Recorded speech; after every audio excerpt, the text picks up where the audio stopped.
Dhe këtë edicion do të nisi me zhvillimet në Kosovë, ku policia ka zhvilluar një operacion për kapjen e grapitësve të një argjendarie në Suarek. Raportohet se njëri prej tyre ka mbetur i vrarë gjatë përplasjes me policin. Kam në komunikim të drejt për drejt Blerta Dalloshi Berishën për më shumë detaje. Blerta, të përshëndes, cilat janë informacionet për këtë operacion?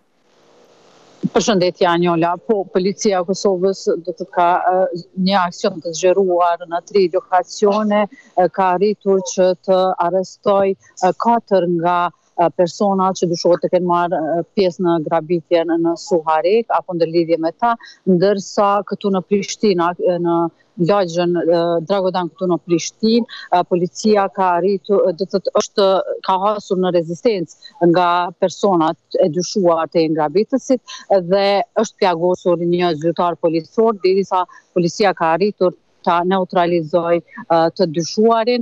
Një person tjetër gjendet ende në Arati. Në një komunikat të cilën sapo ka dërguar policia e Kosovës, përmendet gjithashtu se personat e dyshuar kanë të kaluar kriminale me dyshimet e bazuara për përfshirje në vepra penale si vrasje, grabitje, vjedhje e rënd, sulm, kanosje, lëndim trupor dhe armbajtje pa leje. Anjola? Blerta, ndërkohë, vetëm pak ditë më parë janë arrestuar 2 bashkautor për të njëjtën ngjarje. Çfarë ka ndodhur me ta? Në fakt janë arrestuar 3, 2 prej të cilëve ende janë në mbajtje, do të thotë janë para burgim dhe gjithsej numri i të arrestuarve deri më tash është 7. Blerta, të falenderoj për gjitha informacionet që përsolle drejt për drejt nga Kosova.